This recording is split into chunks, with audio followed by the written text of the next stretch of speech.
सब देखने और सुनने वालों की खिदमत में मोहब्बत भरा सलाम नाज़रीन। जो इंडियन मीडिया है, अब तो एक मज़ाक बन गया है और मोदी साहब ने भी बड़के-छड़के तो लगाई और उसके बाद समझ से बाहर है कि अब आराम से बैठ गए हैं। पाकिस्तान के लोग ये है, वो कहते हैं जनाब ये जंग कब शुरू करनी हमें बता दो और मज़ाक बना लिया ये मोदी ने अपना। अगर इसने हमला नहीं करना था, तो इतना शोर-शराबा करने की क्या ज़रूरत थी? हमारे साथ हैं सरदार महमूद साहब। सर ये अपना मोदी साहब बैठ क्यों गए आराम से? देखें, पहली बात ये है कि अगर उन्होंने कोई तैयारी की हुई थी। देखें, मोदी एक चीज हमें समझनी पड़ेगी कि मोदी को सातन नहीं आया है या इस तरह का नहीं है। मोदी का अगर लंबी बात हम कर सकें, जी। जब पाकिस्तान के अंदर मौलवाइयत को या मजहबी इंसाफ पसंदी को परवान चढ़ाना शुरू किया गया है, तो ये इनफैक्ट जो है इंडिया के अंदर भी इंसाफ पसंदी बढ़ती गई। बल्कि आपको याद होगा, बहुत सारे लोगों ने कहा भी था उस वक्त में कि जब आप इंसाफ पसंदी की तरफ जा रहे हो तो आपके रद्द अमल में इंडिया जाएगा। देखें, आप जब 75 में मोदी साहब जो है वो उनकी जो जमात थी, जो भी थी, वो कुछ विजिबल हुई है। फिर उसके बाद वो उसकी रीयूनियन हुई है, जो भी हुई 80s में हुई है, जाके 82 में। फिर पिछले 14 मतलब 2014 से शायद ये देखिए, एक दफा हुकूमत आई थी तो वाजपेयी साहब थे, कुछ 9 दिन के 29 दिन उनकी हुकूमत, 13 दिन शायद उनकी हुकूमत रही थी। लेकिन 2014 से है।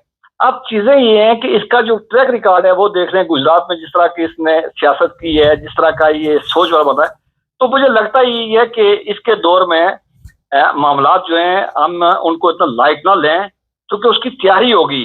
उसने 2-3 काम जो करने की कोशिश की, वो गले पड़ गया था उसका। अभी भी बाजार, हमें जो बाजार लगता तो ऐसे ही है, लेकिन जो रीजन के हालात हैं, देखें, बहुत सारे लोगों को ख्याल था कि ईरान वाला मामला जो है अमेरिका वक्ती तौर पर पेंडिंग कर लेगा। अरे ईरान के साथ उसके मामलात हो गए हैं। दूसरी बात ये थी कि ईरान का चूंकि बहुत बड़ी ताकत थी वो हमास थी, उसकी हमास की उन्होंने कमर तोड़ दी। फिर इस तरह उन्होंने ईरान के अंदर उन्होंने तबाही मचाई है, वो पेजर हमले हुए या फिर वो जिस तरह हानियों को मारा गया था वहां पे सीक्रेट जगह पे, तो वहां खौफ आरास भी था और वो समझ चुके थे कि सरे दस मुकाबला करने की पोजिशन में नहीं हो। अमेरिका वहां से भी फारूक हो गया। आज की खबर ये है कि जो लोग एटमी असले के जो माहिरीन है वो ईरान पहुंच गए हैं। अब चीज ये है कि ईरान से जब ईरान का मामला हो गया, तो आपको याद होगा आज से 12, 14, 15 साल पहले अमेरिका ने 5 मामलों को बदी का मेवल करार दिया था जी। और उनमें से आप देखते जाए बाकी कौन सा बचता है। मैं अमेरिका की बात कर रहा हूं। अब बात ये है कि पाकिस्तान चूंकि आलम इस्लाम का बड़ा मुल्क भी है, पावर भी है, फिर हमें चूंकि एक बुखार भी होता है। बुखार की आप देख लें कि हमारे यहाँ गजा पे कल भी एक बहुत बड़ी कॉन्फ्रेंस थी लाहौर में जी। और जो मीडिया खबरें ये है कि महमूद अब्बास जो है उन्होंने इंडिया को हमायत का ऐलान कर उसकी यकीन दिलवाया है।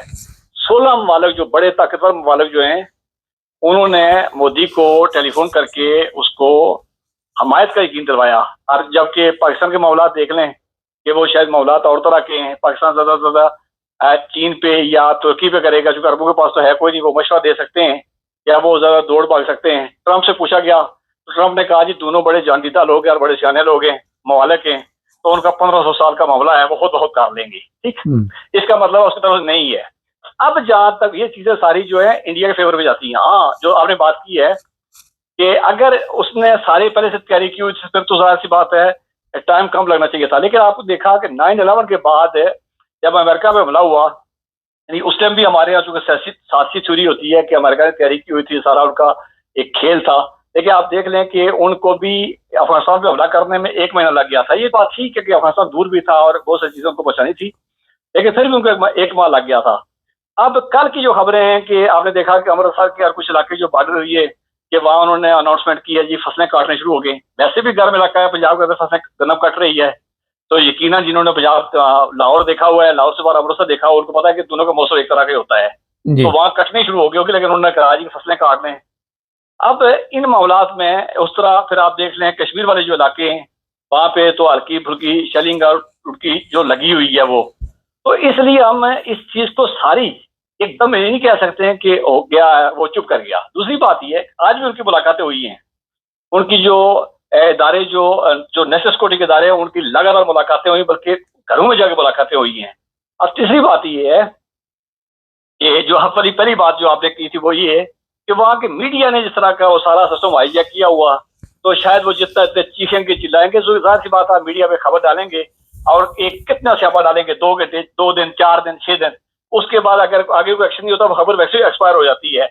अब बहुत सारे लोग, जहां तक दूसरी तरफ हमारी तरफ बात है कि हमारे लोग सेलिब्रेशन में, मेरे ख्याल में हमारे लोग उसको संजीदा ले नहीं रहे। कुछ लोग कह रहे हैं कि जी फौज जो है अपना इमेज बेहतर करने के चक्कर में सारा कुछ कर रही है, क्योंकि पाकिस्तान के अंदर हमेशा एक और नजर से देखने की आदत है लोगों को, और वो कभी सीरियस लेते नहीं है। वो इस तरह की बातें कर रहे हैं, शायद सोच रहे हैं कुछ सियासी माइलेज है इनके, तो इसलिए शायद उसको संजीदा लिया नहीं जा रहा। लेकिन अगर ये जंग लगी तो फिर हफ्ते 10 दिन के अंदर फिर उसकी जो तबाहकारियां होंगी, फिर दुनिया दो ब्लॉक में नहीं, क्योंकि 16 ने उसको माय दिलवाई हुई है, हमारे ब्लॉक में चीन कितना हमारे साथ खड़ा होगा। और कल की कुछ खबरें मीडिया की कि तुर्की ने कुछ चीजें ड्रोन वगैरह दिए हैं भारत। अब मुझे नहीं मालूम कि चूंकि हम तो कोई दवाई एक्सपर्ट नहीं है या इस तरह की बातें शेयर करेंगे, हमें हक नहीं है, लेकिन मीडिया खबरें हैं जो है। तो अब इस पे देखा जाएगा। पाकिस्तान 6-7 दिन की जंग तो बड़ी बाजी से बर्दाश्त भी कर सकता है, चूंकि टेक्नोलॉजी मौजूद है, लेकिन उसके बाद लंबी चलेगी तो अंदाजा होगा। सर जंग हो तो सही ना, अब हमारे तो लोग कह रहे हैं कि जंग होनी चाहिए, हमारे पाकिस्तानी तो कहते हैं जनाब कुछ करना कुछ हो, हम तो पहले ही गुलाम है, पता चले जंग के बाद शायद हम आजाद हो जाएं। देखिए जंगें जो है वो तबाही का पेशखमा होती हैं, और जो गैर संजीदा कौमें होती हैं, मैंने कहा ना, मैंने भी कहा था कि इस कौम ने वहां पे नसीम आजादी पढ़ते रहे, फिर वो अर्तुगरुल गाजी देखते रहे, फिर वो जो आया उसके सर पे चढ़ गया, किसी इल्जाम लगाया, किसी मस्जिद जला दी, किसी का चर्च जला दिया किसी का, तो वो सोचते हैं शायद जंगें ऐसी होती हैं, ऐसे नहीं होती हैं। जंगें जो है वो नस्लों तक तबाह करके रख देती हैं, भूख अफलास, हमारी तो पहले ही सब कुछ बीमारियां वो मुसल्लम कर देती हैं। सरदार साहब है, हमारा तो पहले सब कुछ तबाह हुआ है, वहां चल क्या ठीक रहा है। आपने अभी खुद मजहब की बात की, मजहबी लिहाज से उलमा बड़ी जोशो रोश से तकरीरें तो कर रहे हैं, और वो कहते हैं आ इंडिया, आ मोदी तू अब तुझे छोड़ेंगे नहीं, हम तेरा ये कर देंगे। कोई कहता मैं ताजमहल सामने मिलूंगा, ये करूंगा वो करूंगा। तो ये लोग तो पहले ही मेरा ख्याल अपने अपने नहीं अगर चूल्हा जलना हो रहा तो घर की दीवारें गिराई नहीं जाती है कि बंदा ये सोचे कि चूल्हे में आग नहीं है, मेरे तन पे कपड़े नहीं है, पुराने हैं, तो मैं उठ के छत भी गिरा दूं, छत गिराने की तरफ जा रही है। देखें ये टेक्नोलॉजी की जंग है, और ये दोनों मुल्क जो हैं इस लिहाज से चले मांगे तांगे का अपना बनाया हुआ, लेकिन दोनों के पास टेक्नोलॉजी मौजूद है। उसके पीछे भी लोग खड़े हो जाएंगे, इनके पीछे भी खड़े हो जाएंगे। पाकिस्तान के पास मिसाइल टेक्नोलॉजी, मैं जावेद चौधरी वाली बात तो नहीं कहता हूँ कि जिस तरह उसने कहा कि वो उनका बम तो एक्सपायर है तो हमारा टारगेटेड है, ऐसा नहीं है। बम सारे एक जैसे होते हैं, लेकिन ये है कि जिस शहर में लगे या जहाँ पे लगे, देखें ना हमारे पड़ोस में मुल्क बैठा हुआ है यूक्रेन, अब देख लें बिल्डिंगों की हालत देख लें क्या बना हुआ है, भूत बंगले बन जाते हैं। अच्छा एक बड़ा अहम सवाल है, बातें जब हो तो इस तरह की जज्बाती कौमें जो होती है ना, उनका तरीकाकार क्या होता है, वो 3-4 दिन बाद ठंडे भी हो जाते हैं। आपने इस कौम को देखा है, इलेक्शन के बाद कदम बढ़ाओ फलां को आगे लेके आते हैं, 90 दिन के बाद इनको देख लिया गालियां दे रहे होते हैं उनको। दूसरी बात यह है कि जो मीडिया खबरें हमारी, कल वज़ीर खजाना साहब हमारे कह रहे थे कि पाकिस्तान में 6 अशरों की सबसे कम तरीन महंगाई है। किसी रिश्तेदार के फोन करके पूछ रहे का रेट क्या, दाल का रेट क्या है। तो वो मीडिया कंट्रोल है, मीडिया में जो मर्जी कह दिया लोग फिर उसको कर रहे हैं। बहुत सारे लोगों से हमारी बात होती है, वो कहते हैं जी कि जान छूटेगी, होगा क्या, लेकिन ऐसा नहीं होता है। ये चीजें गैर संजीदगी की बातें हैं। ये जब होगी तो उधर भी, इंडिया जो कि बहुत बड़ा मुल्क है, बहुत बड़ा मुल्क इसलिए कि आप बहुत दूर तक शायद आप टारगेट कर नहीं सकते हैं। तो पाकिस्तान चूंकि छोटा मुल्क है और बहुत सारे बड़े शहर आपके जो रेंज में है, मैं कोई डर खौफ की बात नहीं कर रहा हूँ, कौम को डराने या कोई किसी अब 500 लोग गालियां देना शुरू कर लेंगे, लेकिन जो सच्ची बातें हैं, जंगों से और तबाहकारियों से माफी मांगी जाती है, खता से दुआ मांगी जाती है। अच्छा एक सवाल है सर यहाँ पे, जरा मुख्तसर रखे, लंबा हो गया। फर्ज करें इंडिया हमला कर देता तो इधर से अफगानिस्तान भी ना जुड़ जाए, हमें कहीं से वो हमला ना कर दे अफगानिस्तान भी। देखें 74 लोग जो हैं वो कल की काउंटिंग के लिए मारे हमने अफगानिस्तान से, और ख्वाजा आसिफ यही कह रहा है कि मुमकिन ये है कि हमें करेंगे। और मेरा ख्याल भी ये है कि ये कोई बहुत ताबड़तोड़ हमले नहीं होंगे, ये जंग लंबी चलेगी। इंडिया 2-4 हमले करेगा, जो भी हो, मिसाइल हो, ड्रोन हो, आज की टेक्नोलॉजी और तरह की है, तो हफ्ते में वो करेगा, अंगेज रखेगा बॉर्डर पे फौज को। और अफगानिस्तान वाला मामला, और अफगानिस्तान देखिए, अफगानिस्तान के बहुत सारे हमदर्द पाकिस्तान के अंदर मौजूद है तालिबान के, मुमकिन है एक वक्त आएगा वो भी अपनी जगह खड़े हो जाएंगे। अच्छा सर एक बड़ी अहम चीज है, इंडियन मीडिया तो कह रहा है पाकिस्तान इस वक्त लोग अफरा तफरी का शिकार हैं, वहां पे अचानक लोग सड़कों पे आ गए हैं, भूख अफलास शुरू हो गई है, मारदाड़ शुरू होगी। क्या मकसद है ये इस तरह की खबरें देखे? नहीं, इस तरह की खबरों का देखिए, जंग है, प्रोपोगंडा वार है, उसमें तो कहा जाएगा। कराची में कल देखे ना, कल कराची में गाड़ी आग लगा दी, लेकिन वो मामला पानी वाला था। आज लाहौर में जो वो डॉक्टरों की हड़ताल थी, अब जब इस तरह की खबरें उठाएंगे तो वो मीडिया पे आएंगी, तो वो अगले का जो मर्जी है वो जो उनकी तशरीह करे, जैसे करके बयान करे। हमारे यहाँ भी जो कहा जाता है कि इंडिया के फलां वजीर ने कह दिया कि ये फलां था, फलां ने जनरल ने कह दिया। अब मुझे बताएं, कुछ जनरल कह सकता है या पाकिस्तान को जनरल कह दे के हमारी फौज दफा के लिए तैयार नहीं है, वो जनरल बच जाएगा शाम को, उसको वो घर पे रहेगा? ये सारी प्रोपोगंडा वार का एक हिस्सा है। वहाँ हमारे वहाँ कर रहे हैं, यहाँ वहाँ वाली बातें कर रहे हैं, वो यहाँ वाली कर रहे हैं। ये बात तो ठीक है कि कराची में 10 दिन से कराची को आपने ब्लॉक किया हुआ है, दूसरे शहरों को ब्लॉक किया हुआ है। लाहौर में आज जो कुछ हुआ वो सबने देखा। तो ये चीजें तो अपनी जगह मौजूद हैं, लेकिन चूंकि वो उन्होंने और तरह से दिखाना है, जबकि इनकी जो है वो कुछ मामला और हैं। अच्छा, एक बड़ा अहम सवाल है यहाँ पे। आप देखते हैं कि जो भी जंग हो उसमें सिपह सलार का बड़ा अहम किरदार होता है, और हमारे जो भी लोग सिपह सलार बनते हैं उनका जैक लगता है। जैक समझते हैं ना, स्विच लगता है। जी, मैं समझ रहा हूँ। अच्छा, बगैर स्विच के यहाँ तक नहीं पहुंचते, लेकिन इसके अगर दूसरी तरफ देखा जाए तो इंडिया में ये सिस्टम नहीं है ना, वहां पे स्विच प्रोग्राम नहीं है। ये जो मौजूदा सिपह सलार है, कौम इस पे इत्मीनान कर रही है? देखिए सर, किसी भी घर के लीडर का, सियासी लीडर का, किसी सिपह सलार का, किसी बड़े का पता तब चलता है जब मामलात पड़ते हैं और जब मुसीबत गले पड़ती है। हाँ। क्योंकि पाकिस्तान में इलेक्शन जो है वो लड़ना, उनको हाईजैक करना, उनको साथ करना, वो एक रूटीन की वर्क है। और वो 50 साल का तजर्बा भी वो आराम से हो भी जाते हैं। और उसके बाद जज्बाती तकरीरें, दो कौमी नजरिए की तकरीरें, ये बजबियातों की तकरीरें हैं ना। देखें ना, जब आपको दो कौमी नजरिए की बात कर रहे हैं तो जो 20 करोड़ बैठे उनको क्या पैगाम दे रहे हैं कि वो कहाँ जाएंगे?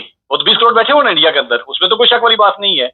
ये कायदे आजम ने भी जब पाकिस्तान बन गया, उसने कहा दो कौमी नजरिया गया बाढ़ में, उसने कहा था कि अब जो जो जहाँ रहता है वो उसी का मुल्क है। तो आप ये अब 70 साल के बाद, 76 साल के बाद आप जो है वो दो कौमी नजरिए की बातें, जज्बाती बातें, तो मेरे ख्याल में बहुत सारी चीजें, क्यादत का अवतान जो है वो जंग से ही होता है, और स्पेशल जो है सिपह सलार जो है। तो इसलिए हमें देखा जाएगा, ठीक है कि जंग लड़ी गई है अभी जो दहशतगर्द के खिलाफ, लेकिन चूंकि उसमें अगर कोई सवाल करता था, सवाल उठा सकता था, फिर वो उठाया जाता था, इसलिए शायद उस पर किसी बात की नहीं है। वरना कैजुअलिटी रेट जो आप देख ले वो कितना था और क्या मामला होते रहे। कोई गाँव ऐसा नहीं है पाकिस्तान में आप जाए, कोई गली, कोई बाजार, कोई चौक, कोई चौरास्ता, कोई किसी जगह ऐसे नहीं है जहाँ शहीद की कब्र ना हो।